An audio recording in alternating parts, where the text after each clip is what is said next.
Hello, good morning, everybody. Thank you very much for joining this morning for this session. My name is Cecily Donoghue. I'm a Senior Associate in the Employment Team at HCR Solicitors. And this morning in this session, I'm going to take you through a bit of a deeper dive on part of the Whistle Stop Tour, looking at these menopause action plans that are coming in both on a voluntary basis next month and then on a mandatory basis next year. And I'm going to be looking into the detail of what actually needs to be included in these action plans and looking at the nitty-gritty detail. So I understand from some of the sessions that you've attended so far this morning, we've been looking at the background policy shifts and what has led to this implementation and the requirement to publish these action plans, as well as why menopause can present a challenge in the workplace and why it's so important to have this very much a high fixture on the agenda for people to be looking at from an organisational basis. So I'm going to be looking at now how to create the plan itself. So what we'll cover in this session this morning, I'm going to speak for about 45 minutes and then very much welcome any questions that people have. I'm afraid we are going to look a little bit at the law. Don't worry, I'll keep it as short as possible, but it's really important at this stage to go back and look at the requirements that we have and where this is all starting from, because this then takes us forward into where we're going and what we need to do. Talking about getting yourself started in creating the action plan, the timescales that will be involved, what to include in it, as I say, pending further regulations, and some important practical aspects such as how you can align your action plan internally with things, policies, frameworks, measures you may already have, looking at effective launch and communication strategies, both internally and externally, and then very importantly, but often somewhat overlooked at this stage, but will be part of the requirements, is monitoring your progress and tracking those action plans and development moving forward. So starting off with a little bit of the legislation. So bear with me as I go through this. But Section 33 of the Christmas present that was the Employment Rights Act 2025 will introduce a new power requiring employers with 250 or more employees to develop and publish equality action plans.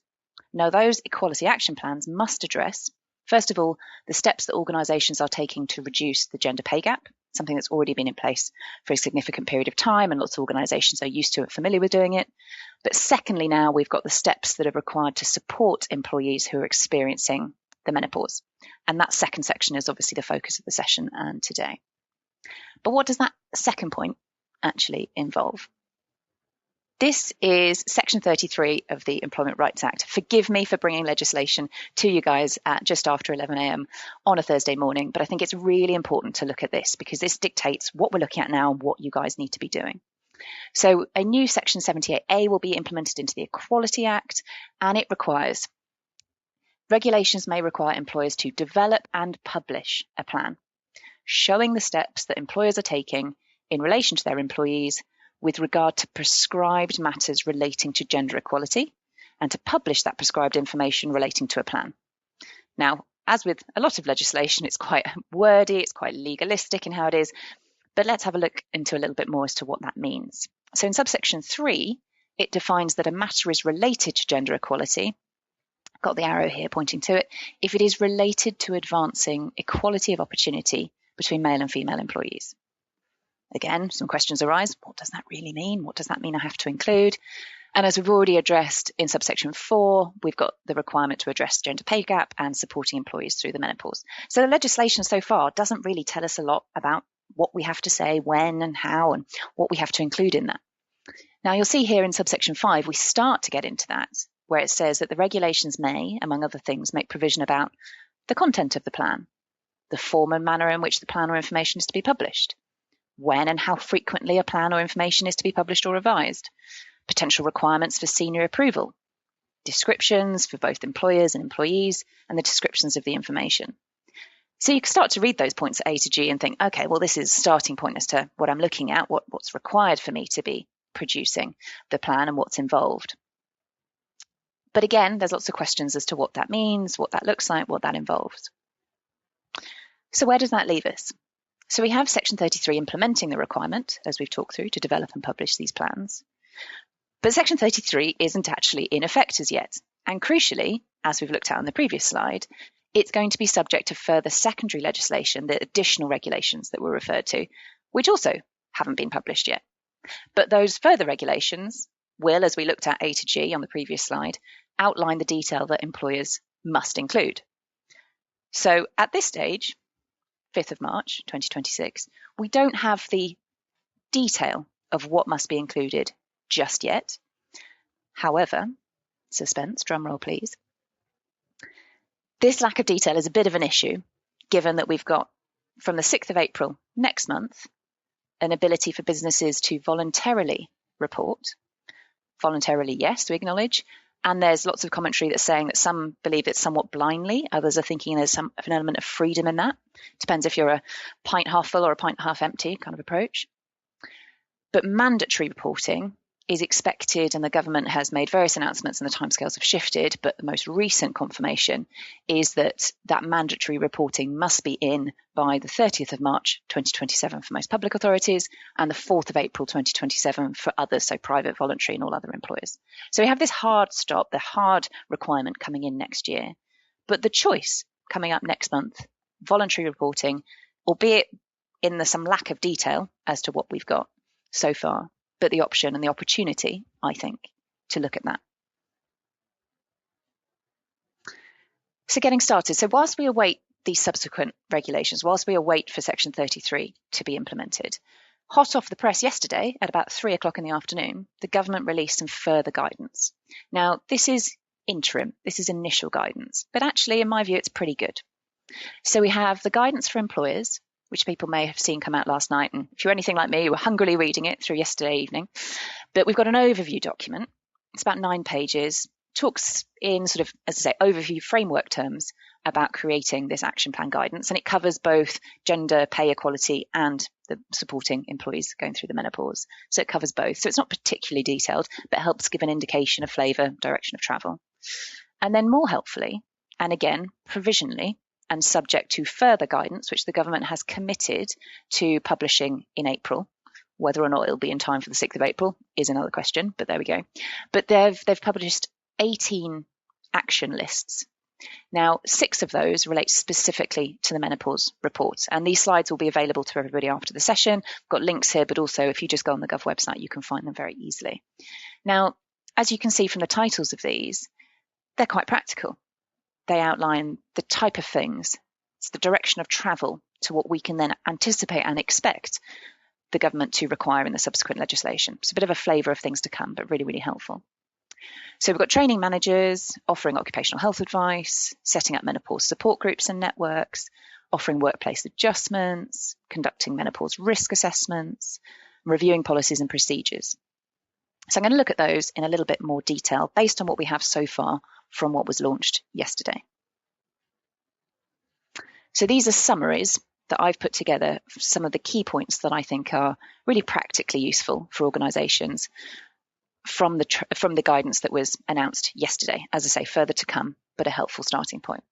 So training managers. Now, it was interesting, I thought, that it was addressing training managers specifically. I think arguably it's a very good idea to engage with your workforce more generally, but clearly managers will be on the front line of receiving questions and supporting staff. So a critical point in any organisation for ensuring that training is in place.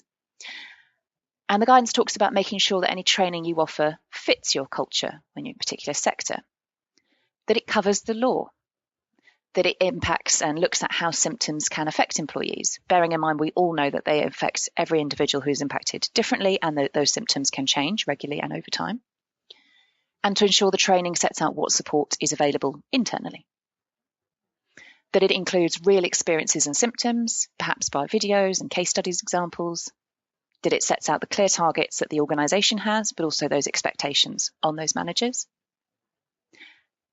and also about exploring the option of related conditions, so potentially looking at endometriosis or polycystic ovary syndrome, and to track that training progress.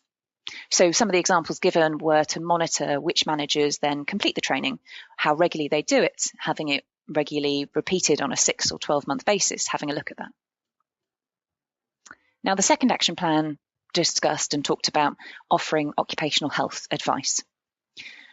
So it recommended, if you haven't already, I know lots of organisations do, but having an occupational health provider, working with them to get guidance. I think often it's the case that we work with or have the contact with the occupational health when there's a specific or particular referral that needs to be made. that's great.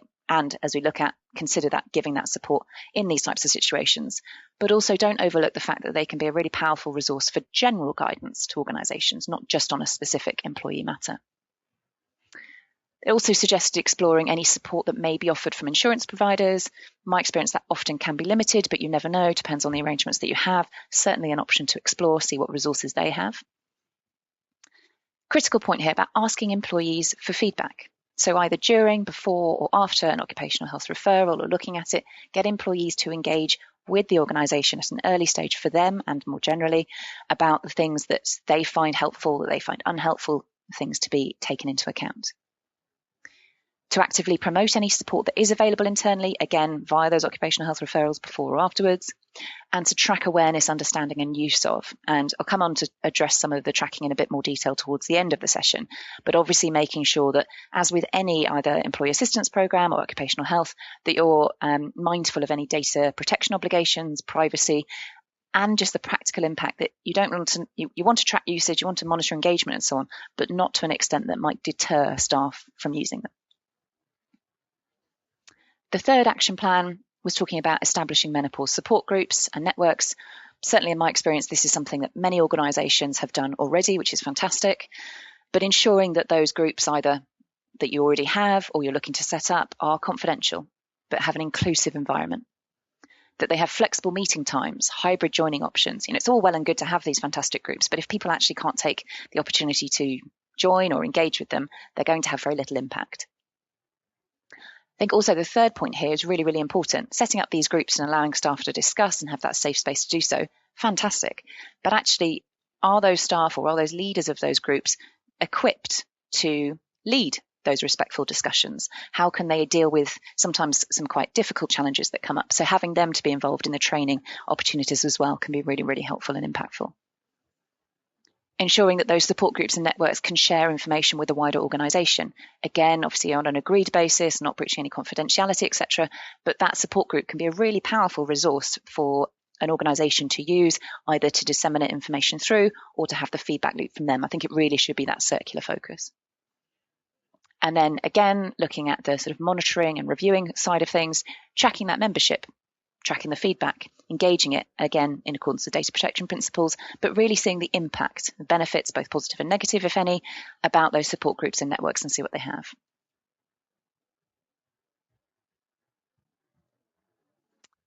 The next action plan talked about offering workplace adjustments. I know this was touched on in some of the earlier sessions, but really align with not just menopause-specific adjustments, but see how these dovetail with other policies you may have in place, such as sickness absence or flexible working requests and so on as well.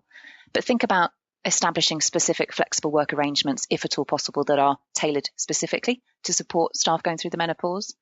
Consider things like, and these are just very high level examples, but potential working from home, rest breaks, control over their environment, again, where practical and possible. But I think there's a lot of leeway to explore in many organisations, how best to do this, how that might support that person, what might be a good idea generally.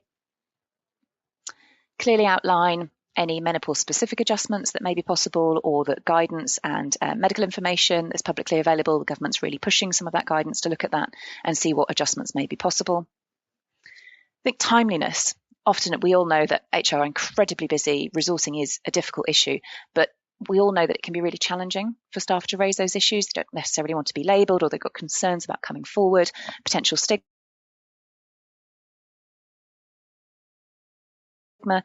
changeable basis. So ensure that they've got you some reactivity and timeliness here, that you're responding to requests as soon as possible when they come in, but also that you agree any changes in writing, have that not necessarily epic letters being sent out, but email correspondence, side letters, just things that clarify what's been agreed, for how long and what those include, but review those adjustments regularly and ensure that that review piece doesn't come from, and often staff unfortunately perceive it to be, reviews with a sense of trying to take something away. That's not the case. It's reviewing to see if it's still working, reviewing to see if there's anything else, reviewing to see if things have changed. So it is that positive, but again, increasing that engagement and interaction.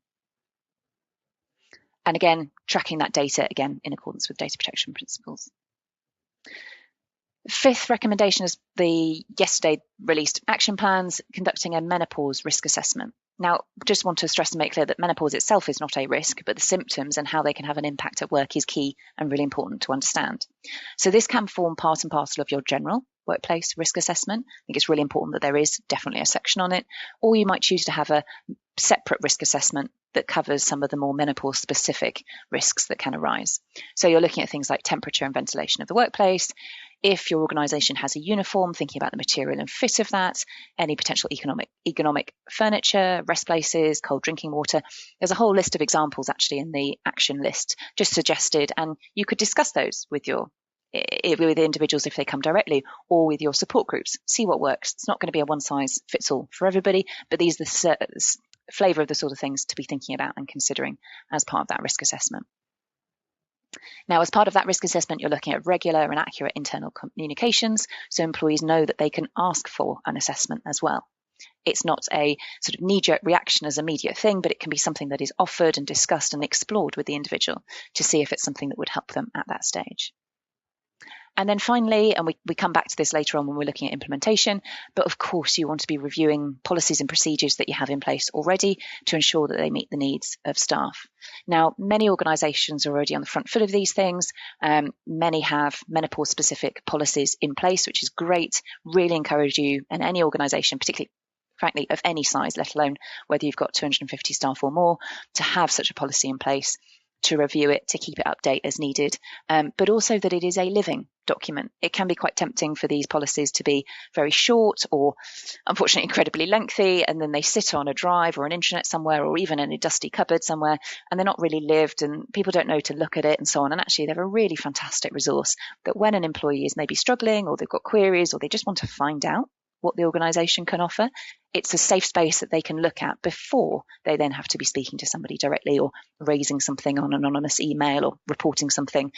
They can look at it themselves. It's a really great resource to have. So very, very strongly recommend that those are in place, lived, kept up to date and enforced and communicated within the organisation. Now, that policy is then a really good driver, alongside some of the points we've been talking about before, to have discussions with the support groups, the networks as well, and ensure that any feedback that you get generally from the staff in the organisation, but also from those specific groups, is included. So, helpful. I don't think necessarily groundbreaking in my view in terms of what these recommendations and the action plans released yesterday have, but I think at this point it's helpful to have a little bit of a recap as to where we are at this point before we start looking at the detail of creating those action plans. So we've got the Employment Rights Act, we've got the pending requirement to publish, develop, report these action plans. The commitment at the moment is for one action for each point. So remember that we had the gender pay equality, but also the support for menopause. The moment is indicating that organisations will be required to commit to one action point for each. I would strongly recommend having more. It's not really going to be worth the paper it's written on if you've only committed to one action plan. It really needs to be a number of actions within a thought through and concise plan. We had the initial guidance released yesterday, as I say, the overview, and also then these 6 specific guidance notes. Really recommend that you look at those in terms of a flavour of not only the direction of travel, but what's likely to be included in the more detailed guidance due to come out in April, as yet date unknown as to when, but also then the further subsequent regulations, we don't yet know when they're going to be published, that will set out in more detail what must be included in that secondary legislation.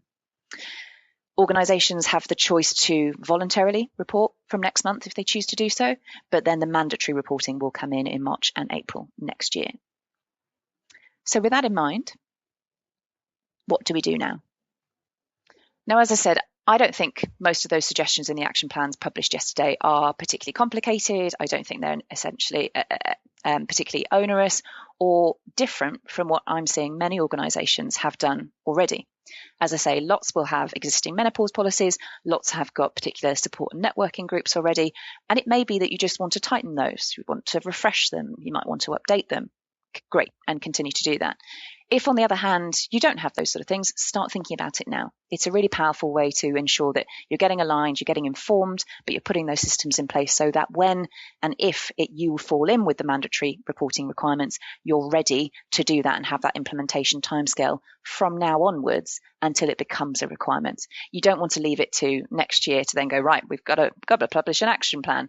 By the end of this month, what are we going to do and how and where? And it's all just too much, too rushed, and it's not going to be received well by the employees in the organisation, and it's less likely to have a particular impact because you haven't given it time to have that proper lead-in, cultural change, development, communication piece as well.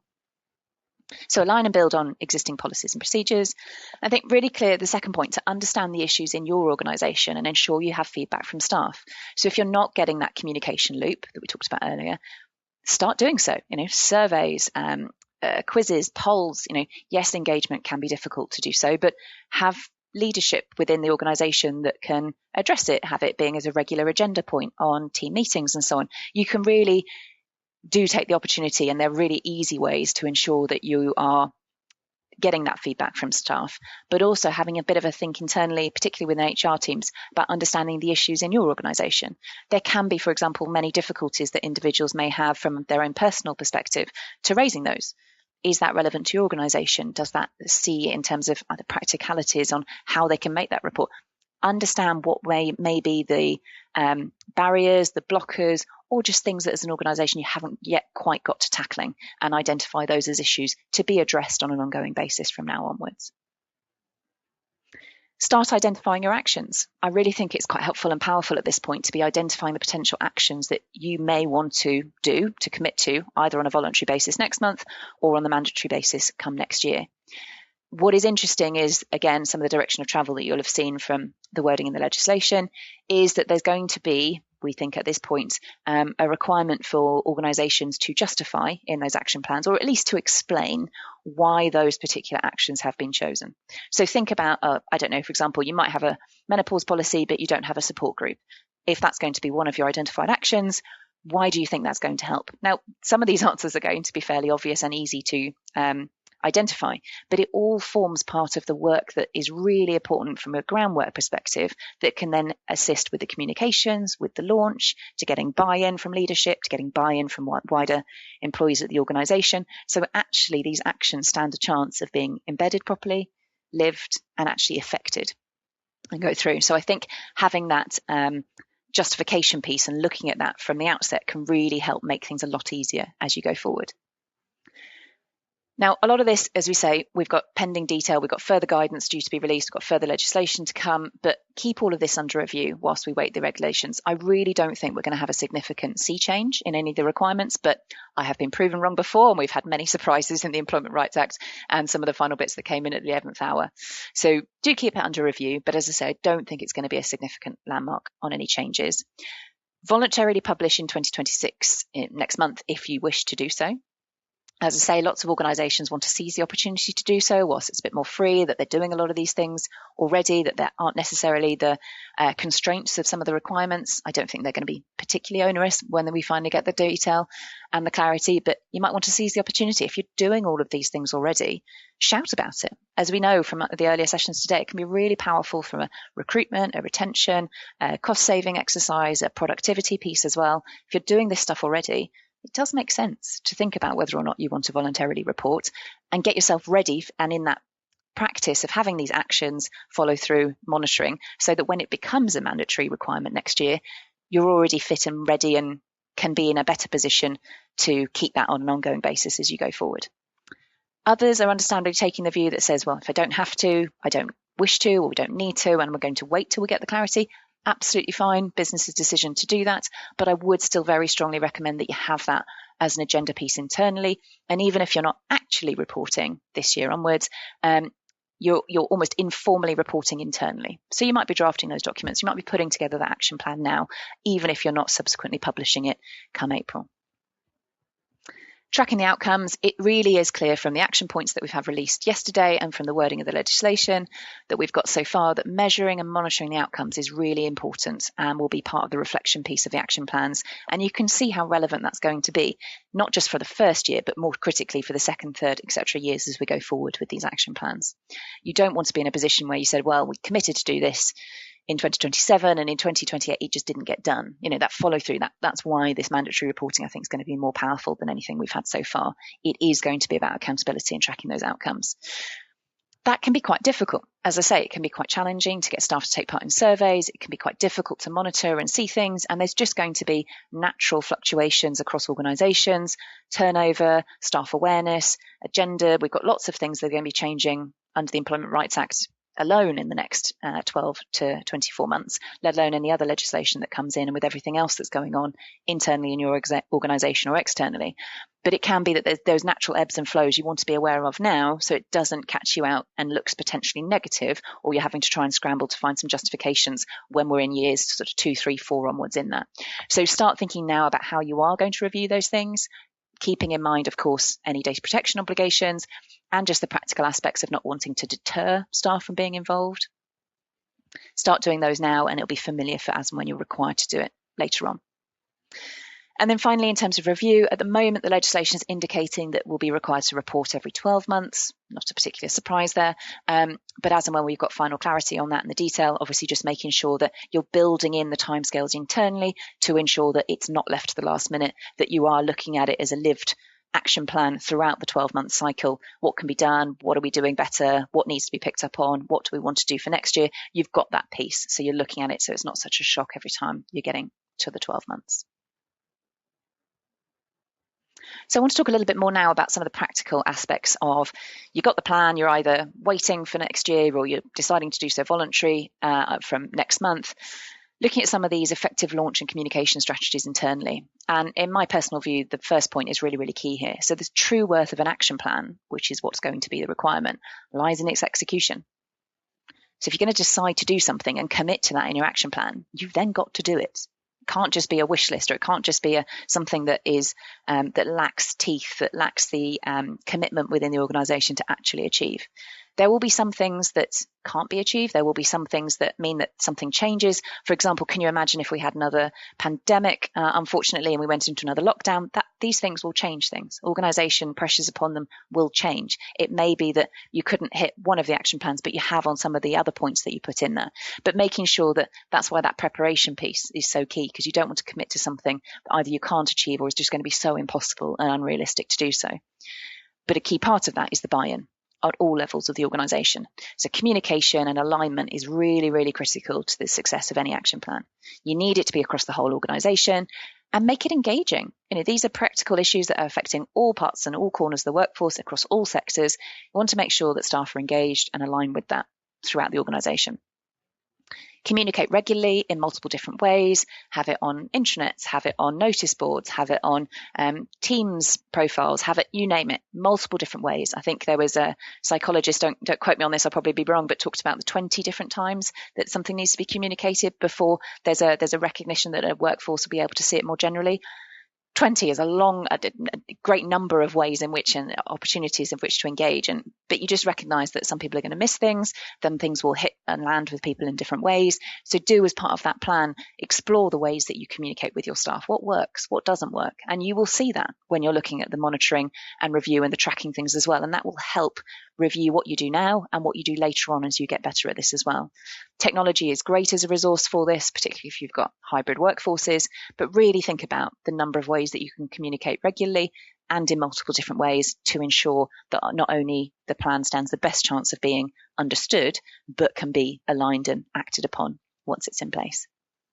And then just the final 2 points I just think are examples of part of this, but obviously leadership engagement is critical. You really want top-down engagement. You want them to be leading by example, but also you may choose to have, and I know lots of organisations have this already, but key menopause champions within a workplace. They're typically part of the support group or network group that meet, but having those key individuals, particularly with some training, maybe a safe space for employees to address, to raise, to discuss queries with, but also can ensure that these policies and procedures are lived through the organisation and are part of that communication strategy.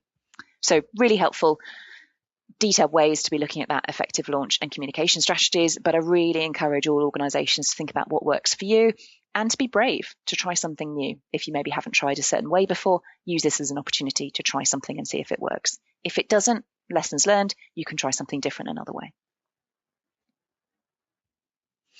And then looking at the final piece here, this sort of monitoring review, coming back, circling around. So it's really important and will be a requirement for organisations to monitor their progress and evaluate the measures that they are taking. Now, as I've said, be aware of data protection principles. A lot of this is obviously going to be sensitive, personal data. There's key requirements on how it's done. So make sure that anything you do in terms of monitoring is aligned with any data protection officer that you may have, data protection policies, making sure safe use of that information. But in terms of the monitoring and evaluating itself, do explore what might work for your organisation, things like regular and easy surveys, blogs and posts, surveys that they can take on an anonymous basis. Are you aware of this? Have it on induction, have it on regular annual reviews, have it on something in team meeting agendas where it can be a regular touch point. Appraisals, are staff aware of equality, diversity, the flexible working, the menopause policy? You can have those touch points where people are raising awareness, but also that opportunity to be giving feedback. Did this initiative work well? Are you aware of it? What are your thoughts for improvement? Really simple touch point ways that you can get access. You can also look at, touched on this before, but reviewing use and access. So it might be that if you have an existing network or support group for the menopause, see about turnover, see about engagement with that. On the flip side, if you haven't got one already, see about how popular that is, see if you can get the engagement for people. I think you'd be surprised that actually the number of people that are willing to take part and engage in it. But also if you're looking at occupational health referrals and advice, you're looking at employee assistance programs, you can confidentially monitor the use of those. And it may be that some providers are able to give an indication of the sorts of queries where things came through. So it might be that you get information that breaks it down that EAP or occupational health advice is sought for menopause related issues versus disability, for example, things like that. So it can be that you can get that information on a general basis that doesn't deter or put people off or think they're being overly monitored. But if you've got a fantastic resource, you want to make sure that people are using it, or you want to understand the level of use and how that engagement is. Tracking training, I think, is a really easy way to do it. As I touched upon at the start, one of the action points released yesterday talked about monitoring manager training. So ensuring that all those that have been identified to attend the training do attend, that they haven't just watched it on triple speed whilst they were on another call. See that engagement, see it take up. Have interactive surveys at the end of it, have quizzes, have tests. There's no better way to see if somebody's understood and engaged with that training piece and can then ensure that it is lived and part of the organisation, part of the culture, to have things as those testing points and have it as regular with that engagement as well. Consider what the action plan means for your organisation and how things can be adapted. Again, I appreciate that's a very sort of bird's eye view of things, but having the information that you're looking at now and developing that when you've got subsequent years of reporting, I think is going to be really helpful tracking things, not only the actions that you commit to, but how successful they were, what they led to, any surprises. Really, really report on that. That show you're working, that show your reflection piece, I think will be really powerful, genuinely in terms of what internally works, but also makes a much more empowering action plan for the reporting requirements as well. And then finally, just in terms of mindset, I know and I totally understand that the Employment Rights Act changes, but also everything else that HR and organisations are dealing with, employee relations, etc. It feels like another thing to do, another onerous task, another element that come in. I mean, the sessions before me this morning have talked about how powerful they are, how really, really valuable and essential they are to ensure that organisations are equipped, that staff are supported, that you have lower turnover, higher productivity, engagement. The return on this investment does pay dividends. It's really, really important to do so. But I think that mindset piece, the hearts and mind exercise, why do I have to go to another training session? There's 60 million videos that I need to watch. Yeah, but they're all important. Or we stagger them so you don't feel it's everybody has to do all the training videos for January and nobody gets any work done. There can be ways to look at it, but that mindset piece I think is really, really powerful. There are a number of different ways that, and everybody is different, that you will get buy-in from different people. So do explore having all of those reasons set out, because it can be that one reason hits with one person better than a different reason might land in a different way for another. And also things will change. It may be that somebody isn't particularly engaged at a certain point in their life, and then because of either professional or personal circumstances, that interest changes. So make sure that the mindset of the organisation is a not one and done tick box exercise. This needs to be lived. This is an ongoing action plan. There are commitments that you need to be achieving and securing, but also from a workforce perspective, getting that engagement, getting that commitment to the action plans is just so much easier and more powerful when they've also got the alignment on the mindset as well. So miraculously, I am in time at the moment. I'm just going to have a look and see if there's been any questions or anything in the chat. Lovely. Yes, so we've got a question that's come in. Is it worth the risk of voluntary reporting in April? I'll deal with that one first. So yes, I think it is. Now, obviously, this depends on the appetite for risk, the commercial decisions within the organisation. It's really important that this is a business decision. But I really think it's not that risky to be reporting something on a voluntary basis in April, particularly if you're an organisation that already has a lot of the things that I've been talking about today in place. I actually think it's a great and golden opportunity to be able to shout about externally the things that you already do that make your organisation so fantastic, particularly if you've got the support groups, the policy, the engagement, the training in place already. Commit to build on that, but why shouldn't you be announcing the great things that you already do? Use that as an opportunity. And even if you make the decision not to press the button to publish it online, you can have it as a lived thing internally, almost like a sort of draft published report that you have, to make sure that you're having those commitments, that you're following them through, so you're very, very much ready and on the front foot for when it becomes mandatory next year. I know there is a lack of detail. I know we're waiting for further guidance in the regulations, but as I said, the examples that we've had, the practical suggestions of what steps organisations should be taking and the things to consider, they're not rocket science. A lot of organisations are doing this already, and it's quite easy to pick up a number of these things on a cost-efficient basis as well, and they're so powerful and important, and the return, as I say, on investment is really, really key. So I think if you want to take that, if you want to seize the opportunity, I would phrase it as, for reporting on a voluntary basis next April, I'd really, really strongly encourage organisations to do that. If, however, you feel that actually you're not quite so ready, there's a number of bits today that you haven't quite got around to thinking about doing, just start that now. Get that ball rolling so that you're then ready when it becomes a mandatory requirement next year.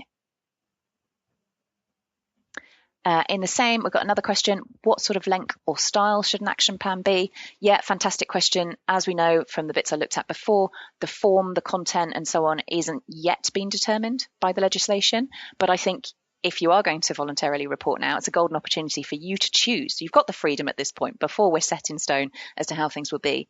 And I would recommend keeping it relatively concise. It's an action plan. It isn't meant to be your whole internal culture review and assessment and so on. I think if you've got brilliant things that you do already, acknowledge them in there. Obviously, you need to commit to the action plans, why you've chosen those particular action points, how it is that you think you're going to achieve them, the milestones for doing that within the year, put those in. But I think keep it relatively concise, a couple of pages, keep it really easy to review, make sure that it's both internal and external if you choose to voluntarily report in April. But clear language, not overly technical, making it really clear what commitments you're doing and how you're going to go about doing them, I think is a really powerful way of choosing that content.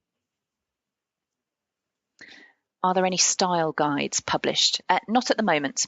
As I say, we've got the action points recommended. You could absolutely take those and use them as a framework for your own style if you're choosing to voluntarily report come April.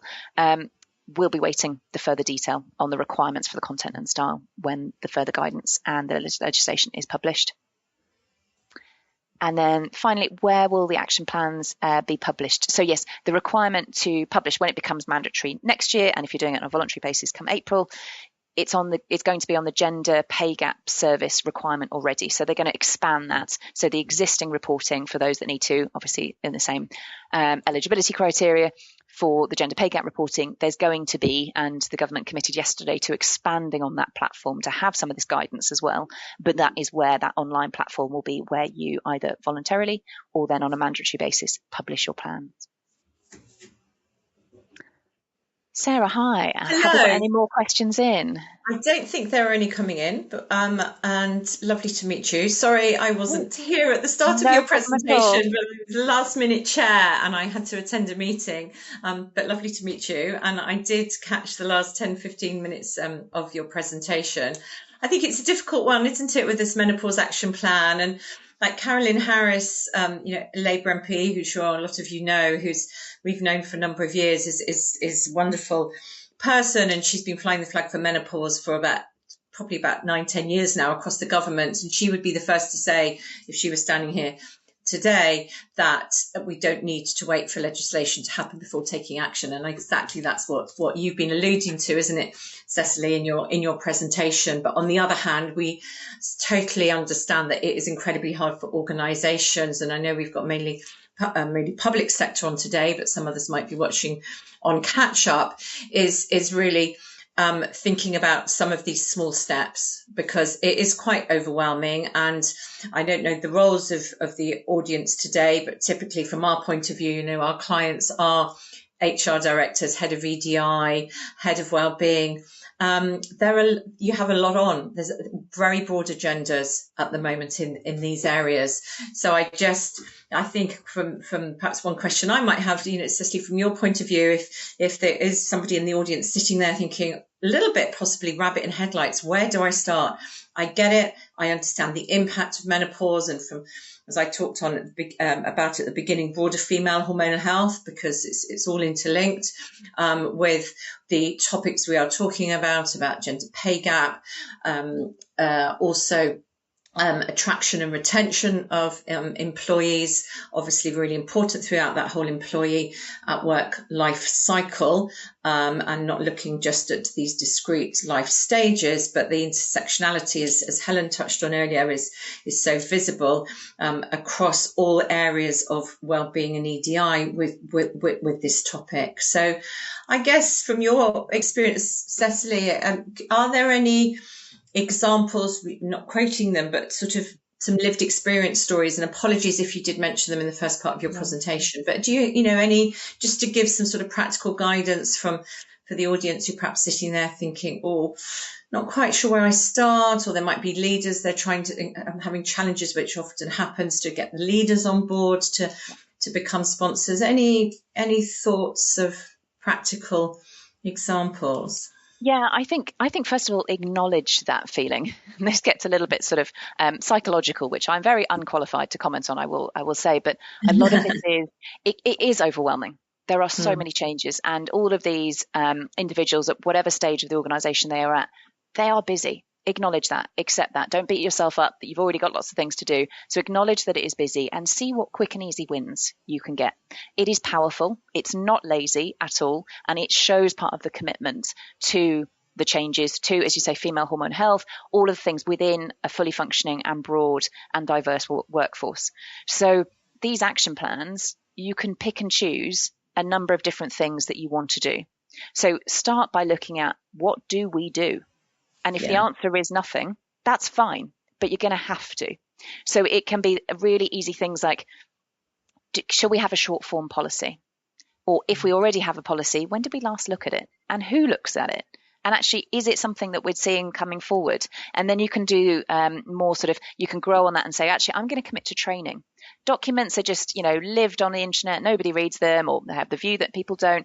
Actually, I'm going to put in place a half-an-hour training session for all of these managers at this particular grade or this particular level to have half an hour on it. And we're going to commit to doing that every 6 months. And it could be that you just commit to that one thing. And then you can see as a result of that, well, how was that training for you? Has that actually helped? Or at the training, have those Q&A sessions where people can have this safe space as managers to go, well, what have people come to you and said? Or actually, if you notice this and you think it's menopause, but actually no one's sort of said the M word, or they don't want to, or there's this stigma about it. So just exploring those themes in sort of small steps can be so powerful. I mean, often we talk about, the 20% change on something can have such a swing impact on what things do. And I really think that. So it can be rabbit in the headlights, completely understand, no judgment with that, accept that, acknowledge that that's how you feel, but identify some small things that you think you can do, or you're just going to start looking at doing, and then see what follows from there. And I think quite naturally things do grow. They escalate, but you can control that. You can look at that, and you can set milestones for doing that on your to-do list as well. Yeah, absolutely. I would totally agree with that. And I think back to the very early days, which is, I can't believe it's almost 10 years now since I started running menopause education at work, training programs. And one of the early, and I'll never forget them because they had an amazing image of a huge wind tunnel. So it was part of BAE Systems up in the Northwest. And it was, not surprisingly, like many of these conversations, passing conversations in the corridor of two average age menopausal women. And they, with within 6 months created, and it was a very male dominated site. There were 2 sites actually, so very male dominated. And within 6 months, they had 50 individuals. I say individuals because it wasn't just women. Yes, the majority were women, but I think again, men need the support as well. Most men know somebody, certainly those obviously over the age of 40. A lot of them do have partners, family members or friends who are struggling, and they really need that support and help and guidance in some basic facts and how to have the conversation. So they very quickly, within 6 months, had a support group that met regularly of 140 strong. Now, it did take them about 18 months to find the right exec sponsor. But Rome wasn't built overnight, and especially with larger organisations, as we know, with the bricks and mortars, etc. But I think a multifaceted approach, which is certainly what Cecily's been alluding to, works best. I mean, they had a wonderful image of 4 of them who'd created the support group literally in front of this huge wind turbine. And I can't remember now, because I've met so many hundreds of support groups over the last few years, the name of their group. But yeah, certainly multifaceted, find those allies that, there will be, and people will be so relieved to have those open conversations, and talk about it. And I'll ask you this, question that has just come in actually, that said, should it be HR or should it be an open call for people who want to be involved? What do you think, Cecily? Both. I think you probably already answered it. Possible. Yeah, both. I really think there should be some nominated members within HR that have it on their agenda, because that framework can really embed it in the organisation. They're getting that feedback, they're tracking, they're keeping up to date on the legal side of things, policies, procedures, communication, culture, very, very important. But absolutely an open call for anyone and everyone. As you've just touched upon, Sarah, it can affect anyone at any point, at any time. You can have male, female, transgender, anybody can be impacted themselves, but also in terms of who they're living with, their personal requirements. It can often be that everybody is influenced or knows somebody that is going through this at certain points. And I think often that can be really powerful as well, to have that discussion point where it is broader. And just the feedback we've had just internally at organisations I've been at as an employee, but also where we advise, it can have that real power and connection point as well. So very much, I would say, not just HR, have dedicated, but also open to all. Yeah. And I would also, to add to that, say, depends on the culture of your organisation. So 8 to 10 years ago, a lot of organisations did want men-only sessions. In the last 4 or 5 years, there haven't been so many, but there are some. There's a large utilities water treatment company that we work with, and I ran a session for 40 men last autumn, for example, and it was actually one of the most memorable sessions of last year. I'm just going to share it briefly. It was their head of reward, who is a man, who facilitated the session, topped and tailed it. He insisted that all cameras were kept on, which is unusual, I have to say, for a client webinar, and it was wonderful. And we had men of all shapes, sizes, ages and genders. Now, they did want me to touch briefly on erectile dysfunction and testosterone deficiency in men and the andropause, which was fine. And we should be having open conversations about those as well, not just the female hormone challenges. But actually, we had about 50 online. It wasn't recorded because they wanted to be a safe space. Yeah. And with half an hour, I was just so impressed with the number of men that were opening up. A couple of them very openly sharing their personal stories about their testosterone challenges and deficiencies. It was, I lived off that webinar for quite a while, and it was wonderful to see these men, some of them working in what I would call frontline water treatment works, some working from home, real mixture of men, but so supportive, and some of them obviously openly sharing stories from their personal experiences, the indirect impact, which must not be overlooked. One of them saying, I wish I had this information 5 years ago, because I shared some case studies throughout the presentation, for example. I mean, it's such an inclusive topic, and certainly if we broaden out, I know not for the purposes of the Menopause Action Plan, but certainly we broaden out, as again we touched on earlier, the broader female hormone health challenges. There's too much suffering, and when we look at endometriosis, for example, it takes on average 8 years for someone to be diagnosed with it, and how wonderful to see the BAFTAs, the award for the short film on this is endometriosis. So that speaks volumes in the way generally across the country, the conversation is changing and evolving, even though sadly, there is such a battle to access appropriate medical support. There's another question. Sorry, Cecily, did you want to add anything? No, please. Yeah, next question.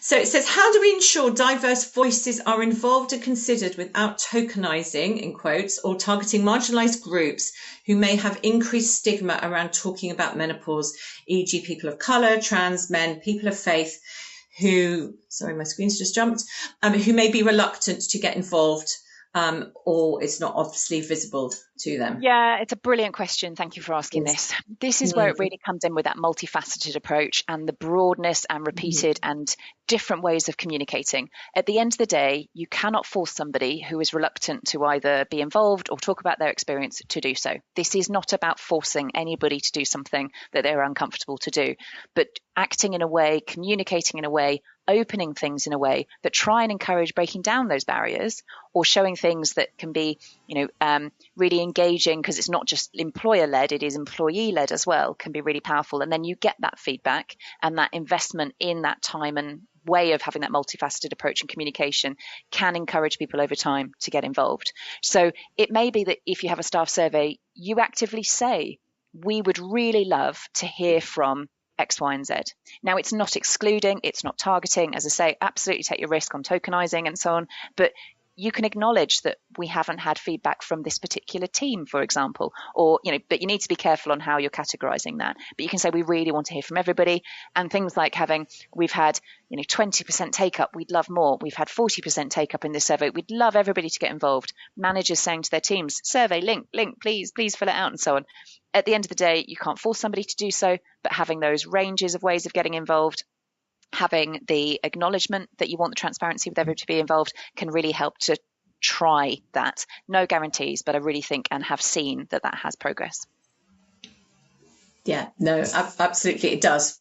It is, and I think at the end of the day, there are so many different touch points. And also, I would add, and Helen did touch on this earlier, actually, there will be some people in organisations who won't want to be openly talk about it, because that's okay. They're private, but they will want to know how to access appropriate support. Absolutely. And I think it's really important to recognise, I think this was touched upon on the session earlier as well, that even if somebody comes forward and wants to share their views or to get help, that doesn't mean they want a big sign that is over their head, or, think about subtlety on things. If you're giving support and, for example, they might have a different uniform or they might have a fan on their desk, it's not about this big arrow above their head or above their desk saying, this person may be experiencing symptoms of the menopause, so we're helping. It's not that at all. It's about facility. So subtlety and having things in potentially menopause risk assessments that identify that there may be barriers for all the reasons that fantastic question said, to prevent that, and how you can overcome that in a way that just aligns with people needing support, not labeling and having this big fat arrow, can really, really help as well. Yeah, absolutely. Although it does remind me of a very funny story with one, I can't remember, it doesn't matter who she worked for a few years ago, but one lady who did share, who was very open about her challenges and her symptoms. And she said, I was just having such a bad day. I was sick of people asking me if I was okay. So I got some, she perhaps worked in logistics actually, because she got some of the tape that says fragile that you would stick on a parcel, and she literally taped it across her body. And that was her way of saying, leave me alone. I'm feeling fragile today.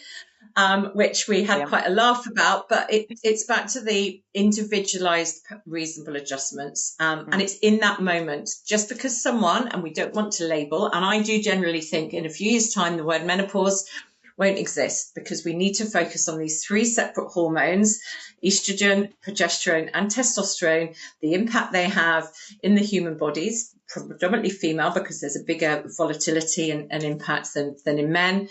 But it's not about label, and also because it's in that moment. So now I'm presenting now, if I suddenly, and I do occasionally, although as I mentioned at the beginning, I am on HRT and testosterone, couldn't function and manage all I do without it, but I still have brain fog moments.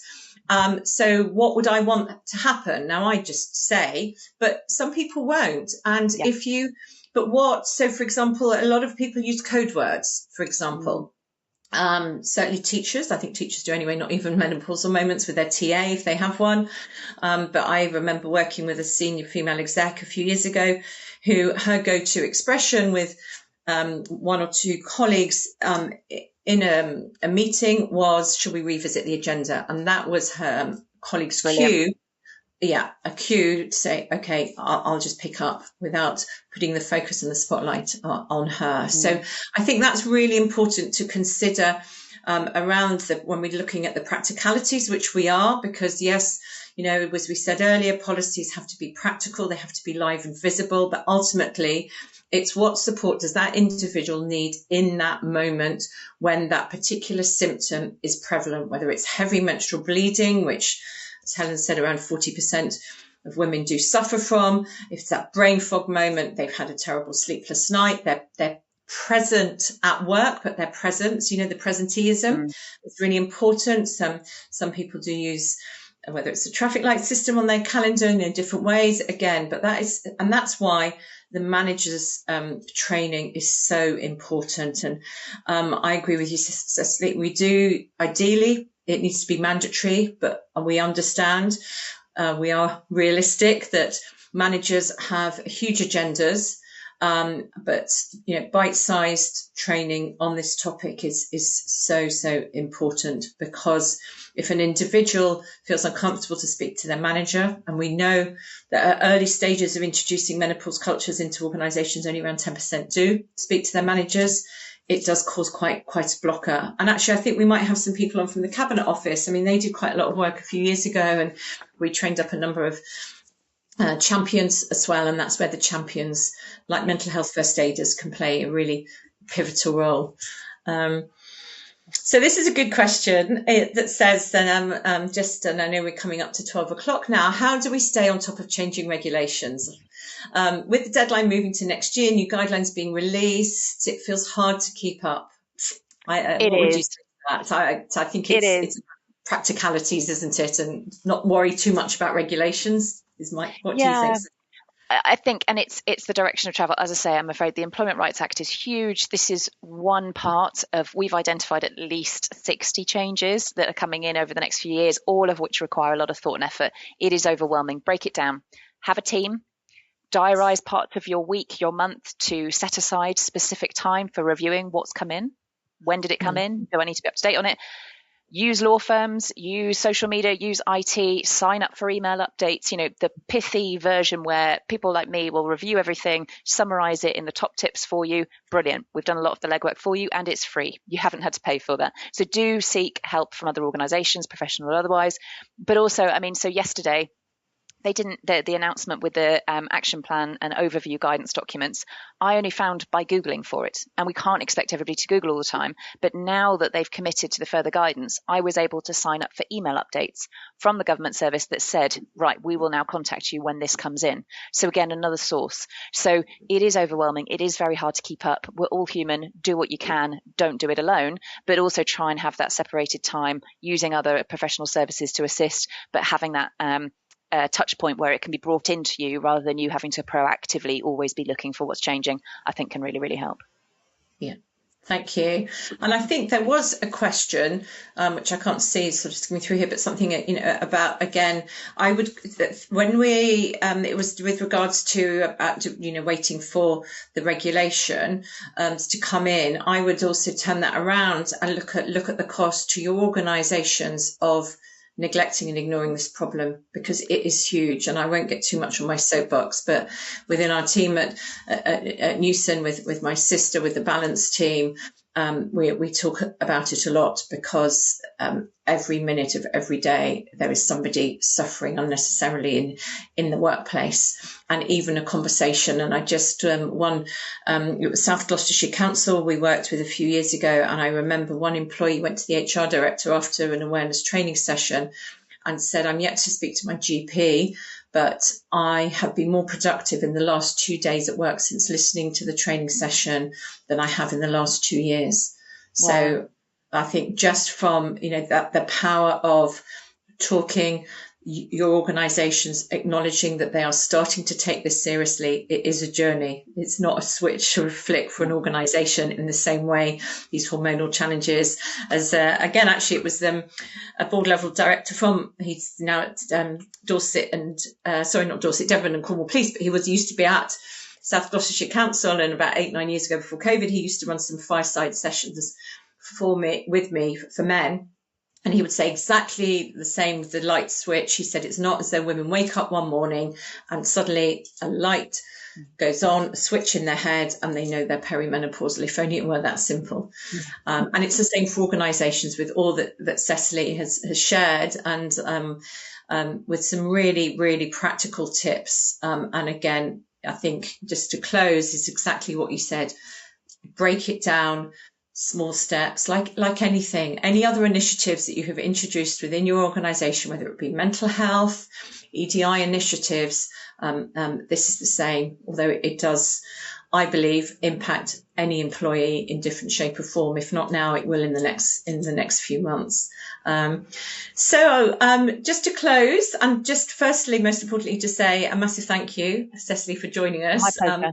Really, really lovely to meet you virtually. We should connect and speak offline as well, because I'm sure we would have a lot to speak about.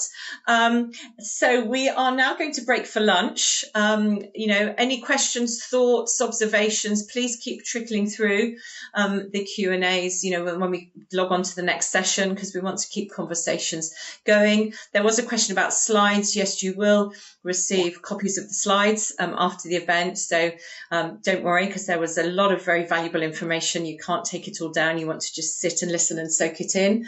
And we're going to reconvene at 1:00, please, where we will be, I know you saw her online at the recorded session with the slight change. Apologies again for that we had to make to the agenda. But we do have Jo Brewis, who is one of the very early pioneers of a lot of the workplace research in the workplace in the UK. So we're delighted for her that she is joining us. Sorry, we are delighted that she's joining us, and it's going to be very much around focusing through the lens of managers and practical support for team members.